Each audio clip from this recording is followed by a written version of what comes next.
When we think about the geography of Cuba, we might keep in mind two important ideas.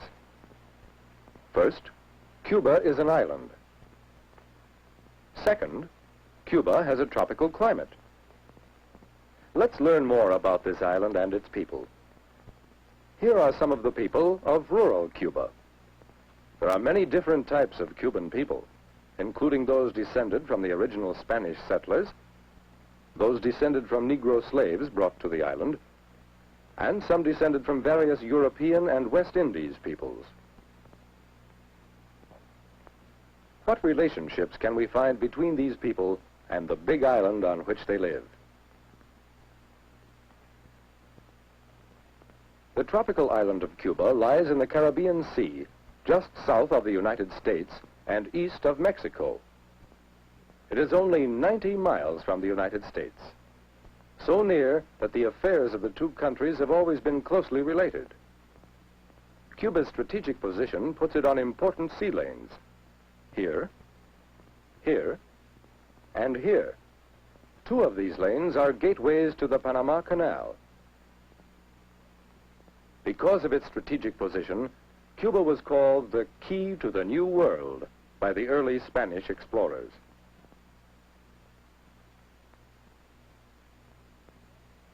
The Spaniards settled Cuba and built many cities, including Havana, still called by the Spanish name La Habana, and Santiago. In Santiago, we can see today something of Spanish history in the old buildings and streets. We find evidence of the Spanish conquest in the great fortifications in Santiago Harbor. Here, too, are scenes of the Cuban struggle for independence from Spain, a struggle in which the United States took part. In Santiago Channel, a Spanish fleet was defeated by the United States in 1898. On San Juan Hill, American and Cuban troops won another victory. On the hill today, this memorial represents the combined Cuban and American fight for the island's independence from Spain. And so much of Cuba's history has been influenced by the importance of its island position as key to the New World. One way to see more of Cuba and its people is to go along the Central Highway. It extends from Havana to Santiago, a distance of about 700 miles. Starting in the city of Santiago, we meet more of the Cuban people, people of many different types who make up Cuba's mixed population. Following this bus from Santiago to Havana, we'll see more of the fertile, beautiful island. Here, at the eastern end of the island, are some of Cuba's highest mountains. There are mountains similar to these throughout the length of the island. It is here, in the mountainous region of the eastern end, that many of Cuba's forests and most of its minerals are found.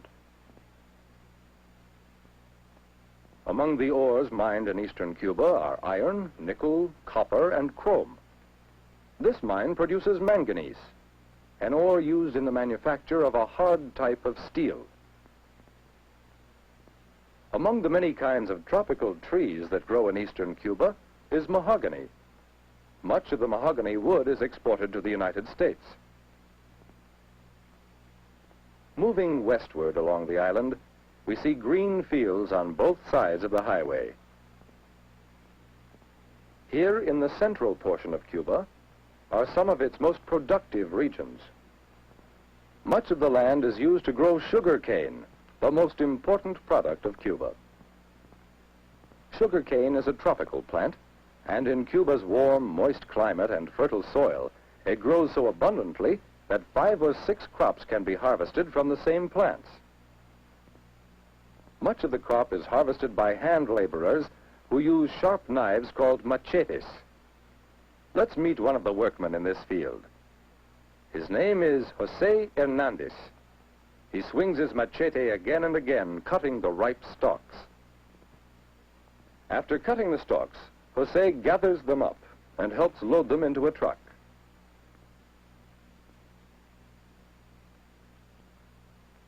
Jose and the other men do not work in the fields during the hottest part of the day. From noon until about 4 o'clock, they go to their homes to rest, or as they say, to take a siesta. Jose and his family live in a simple thatched hut called a bohío. Jose owns a goat and a few ducks and chickens, which his wife cares for.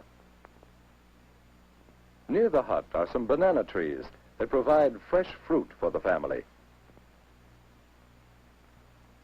As in most tropical countries, life is easy and pleasant. For the siesta, everyone goes inside the hut to rest. After siesta, work on the plantations is resumed. In the midst of the plantation is the central, or sugar mill, where the harvested sugar cane is brought to be processed. At the central, the cane is pressed, and the juice is changed into raw sugar.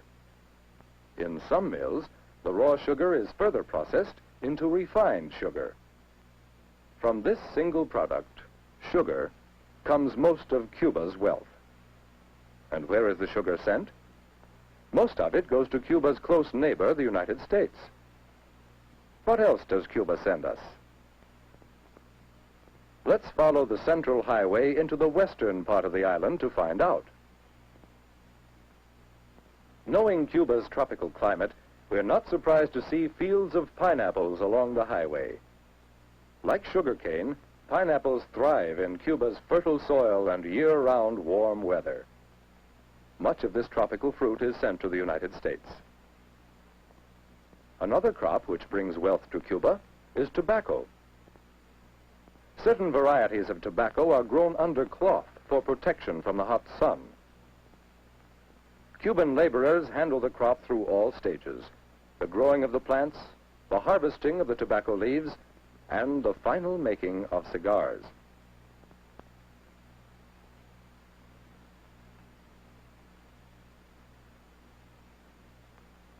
This is one of the many cigar factories in Havana. Supervising the work is the foreman, Miguel Perez. Senor Perez is one of many men who earn their living in the tobacco industry. Let's follow Miguel Perez as he leaves the factory to go to his home in Havana. He dodges the traffic of the evening rush hour and runs to catch his bus for home. The bus passes the Prado, Havana's famous boulevard. Nearby is the University of Havana. Among the students is Pedro Perez, Miguel's son. After classes, Pedro and his fellow students walk through Havana. They pass the Capitol, a beautiful building that resembles the United States Capitol in Washington. Later, Pedro and his friends find their way to one of Havana's beaches. Cuba's beautiful beaches and pleasant climate are among the attractions that bring tourists from other lands, many of them from the United States. The Cubans, too, appreciate the beauties of their own land. Sometimes for recreation, Miguel takes his family for a drive through Havana. Among the familiar Havana sights that the family sees is this statue of Jose Marti, the hero of Cuba's War of Independence. Here is Columbus Cathedral, named after the famous discoverer of the New World. Along Havana's docks are ships loading Cuban products that go to the United States and other countries. And near the mouth of Havana Harbor stands Morro Castle, one of the great forts that the early Spaniards built to protect their island, their key to the New World. And from then on until the present day, Cuba's history and geography have been closely related to its island position.